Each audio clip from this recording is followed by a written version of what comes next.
बिस्मिल्लाहिर्रहमानिर्रहीम। नाज़रीन अस्सलाम वालेकुम, मैं हूँ इमरान वसीम। नाज़रीन, वज़ीर आला खैबर पख्तूनख्वा अली अमीन गंडापुर के ख़िलाफ़ अदम एतमाद की कोशिश को नाकाम बना दिया गया। एक तो ये ख़बर है जिसकी डिटेल इस वीडियो लॉग में आपके साथ हम शेयर करने जा रहे हैं। दूसरी ख़बर है कि पाकिस्तान तहरीक-ए-इंसाफ़ के सेक्रेटरी जनरल सलमान अकरम राजा को ख़बरदार कर दिया गया है। किसने ख़बरदार किया है, किस बात पे ख़बरदार किया गया है, ये भी बड़ी अहम डिटेल्स हैं जो वीडियो लॉग में आगे चल के आपके साथ हम शेयर करेंगे। और तहरीक-ए-इंसाफ़ के एक अहम रहनुमा का व्हाट्सएप जो है उसको ब्लॉक कर दिया गया, यानी व्हाट्सएप पे उसको ब्लॉक कर दिया गया। कुछ और भी अहम ख़बरें हैं, सुप्रीम कोर्ट से एक अहम ख़बर है, उनकी डिटेल भी प्रोग्राम में हम शामिल करेंगे। लेकिन ब्लॉग का आगाज़ करने से पहले आप देखने वालों से चैनल सब्सक्रिप्शन की दरख्वास्त करेंगे कि जिन दोस्तों की जानिब से अभी तक चैनल को सब्सक्राइब नहीं किया गया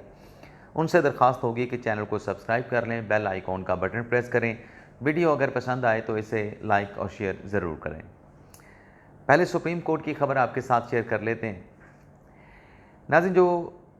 याही अफरीदी साहब के 3 रुकनी बेंच ने फैसला दिया कि 9 मई के जो केसेस हैं, जितनी भी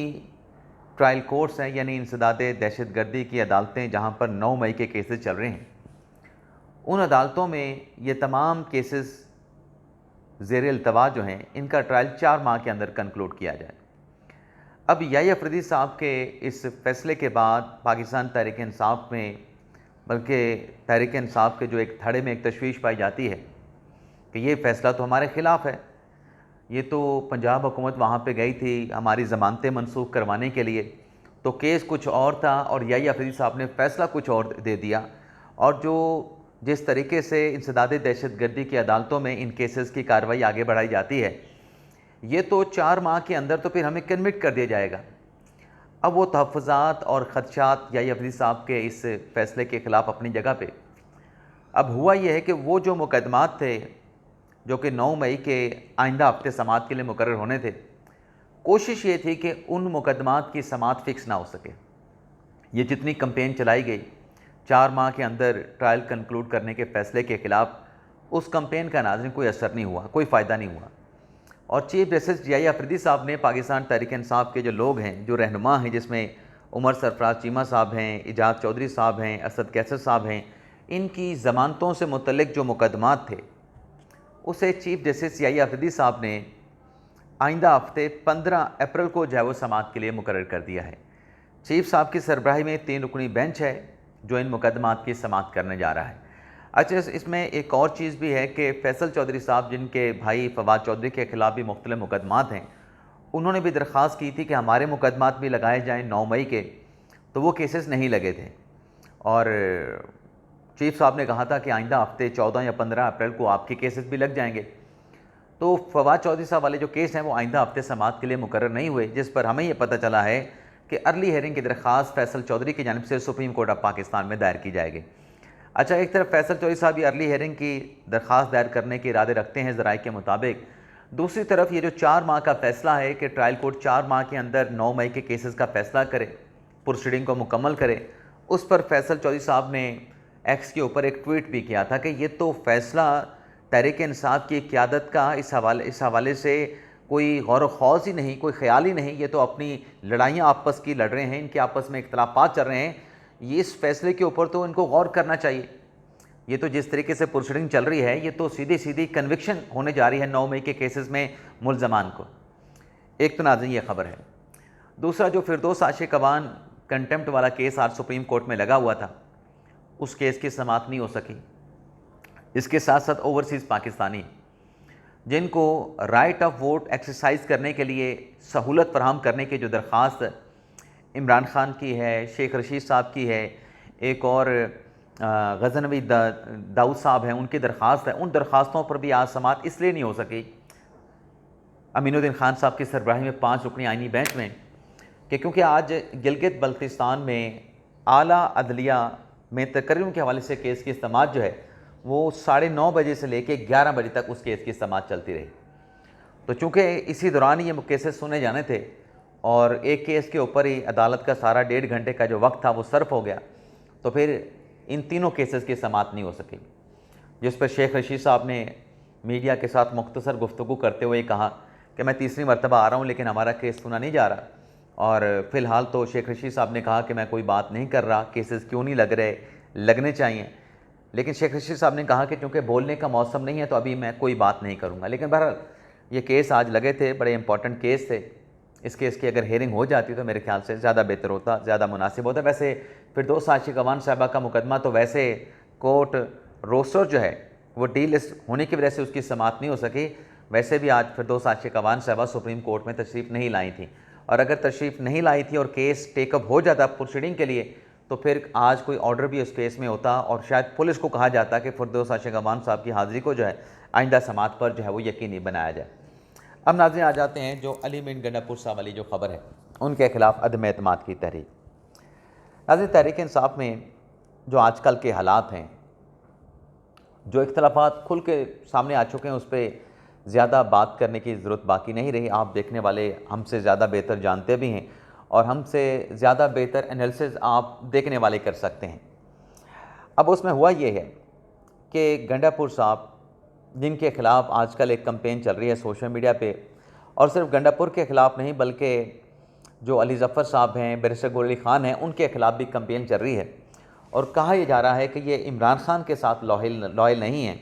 वफ़ादार नहीं हैं, बल्कि इनकी लॉयल्टी जो है वो किसी और इदारे के साथ है, मुक़तदरा के साथ, एस्टेब्लिशमेंट की तरफ इशारा किया जाता है। अब वो जो बिल गंडापुर साहब ला रहे थे माइंस एंड मिनरल्स के हवाले से, उस पर गंडापुर साहब ने 3 से 4 मरतबा ख़ुद भी और जो उनके तर्जमान हैं हुकूमत के बैरिस्टर सैद साहब, उनकी तरफ से वजाहत सामने आ चुकी है। लेकिन एक धड़ा जिसकी क़यादत अलीमा ख़ान साहबा कर रही हैं, उनसे मुतल्लिक़ कहा जाता है कि ये जो धड़ा है जो अलीमा ख़ान साहबा के नीचे काम कर रहा है और अली अमीन गंडापुर के किसी भी फ़ैसले, किसी भी इक़दाम की मुखालफत करता है, दरअसल ये धड़ा जो है इसकी सोच ये है कि ये समझते हैं कि शायद बानी तहरीक इंसाफ इमरान ख़ान साहब जो हैं वो जेल से बाहर नहीं आएंगे, या फिर ये धड़ा बानी तहरीक इंसाफ इमरान ख़ान को आइंदा जेल से बाहर नहीं देख रहा। तो कहा यह जा रहा है, इल्ज़ाम ये लगाया जा रहा है कि ये धड़ा पार्टी को हाईजैक करना चाहता है। हाईजैक करने के लिए वो लोग जिन्हें बानी तहरीक इंसाफ इमरान ख़ान साहब का एतमाद हासिल है उनको साइडलाइन किया जाए, उनके अख्तियारात काम किए जाएँ, उनको मफलूज किया जाए, उनको बेबस बनाया जाए। तो ये इल्ज़ाम लग रहा है कि वो जो धड़ा जिस पर अलीमा ख़ान साहबा का दस्ते शफ़क़त है वो अब इस प्लान के साथ आगे बढ़ रहा है। अब उसी सिलसिले में नाज़रीन जो वो माइंस एंड मिनरल के हवाले से जो कानून बनाया गया, जिसकी वजाहत भी पेश की, जिसकी सफाई भी पेश की अली अमीन गंडापुर ने और उनके तर्जमान ने कि ये हमने बनाया है सूबे के मफाद के लिए, सूबे की आवाम के मफाद के लिए, माइंस के शोबे को मुनाफा बख्श बनाने के लिए, इसको मज़ीद मजबूत बनाने के लिए हमने 5 अरब, अली अमीन गंडापुर ने कहा कि हमने माइंस के शोबे से इस मरतबा कमाए हैं, जबकि पिछले 75 साल 80 साल की जो कमाई है वो भी 5 अरब की थी। अब गंडापुर साहब इस बिल को पास करवाना चाहते हैं पार्लियामेंट से, असम्बली से, मुतलका असम्बली से। तो उस पर नाज़िर हुआ ये है कि जो आतिफ़ ख़ान ने वहाँ पे जाके कमेंट किया व्हाट्सएप के ग्रुप में कि ये बिल तो केपी अवाम के मफाद के ख़िलाफ़ है और जो हमारे अरकान पार्लिमान हैं, अरकान असम्बली हैं, उनको इस बिल के हक़ में वोट नहीं देना चाहिए, इस बिल की मुखालफत करनी चाहिए और इस बिल को असम्बली में रद्द कर देना चाहिए क्योंकि ये बिल इंट्रोड्यूस हो चुका है। इस पे अली अमीन गंडापुर साहब ने बड़ा सख्त जवाब भी दिया आतिफ़ ख़ान साहब को कि तुमने बिल पढ़ा है, तुम्हारी अपनी 12 जमात तुम पास हो, इलेक्शन कमीशन में जमा करवाए गए रिकॉर्ड के मुताबिक, दस्तावेज़ात के मुताबिक, तुम्हें अगर इंग्लिश समझ नहीं आती तो मैं तुम्हें उस बिल की कापी उर्दू में ट्रांसलेट करके भिजवा देता हूँ।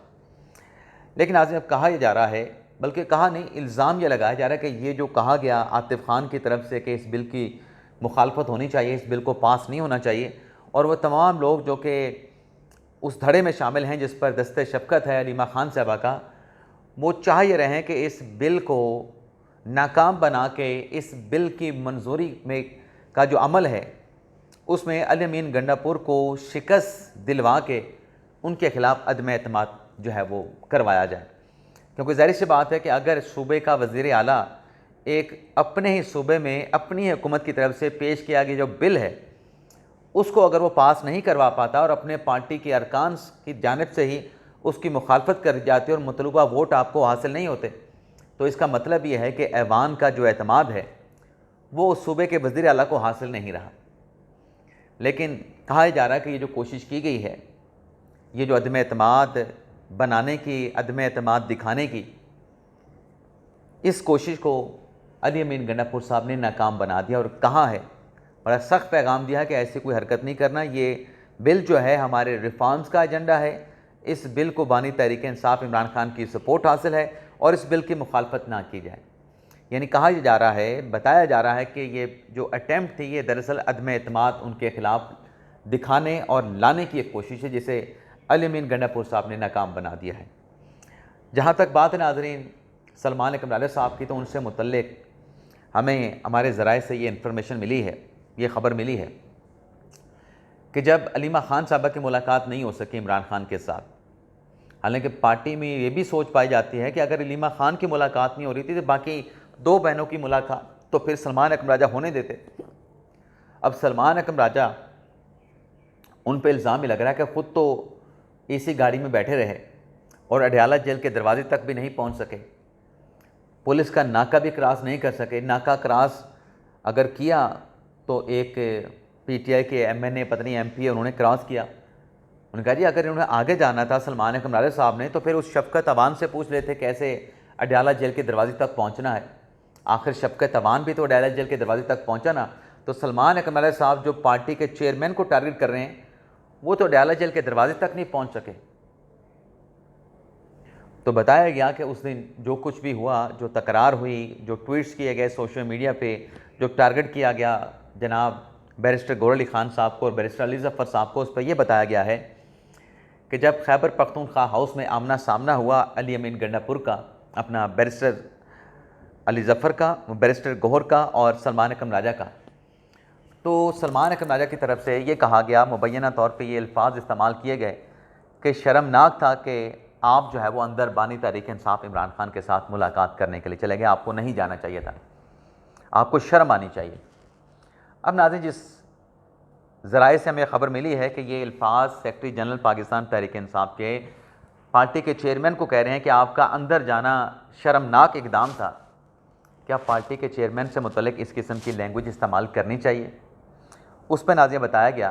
कि जो चेयरमैन हैं बैरिस्टर गौहर अली ख़ान साहब, उन्होंने आगे से ये जवाब दिया कि ख़बरदार आइंदा इस लहजे में मेरे साथ आपने बात की,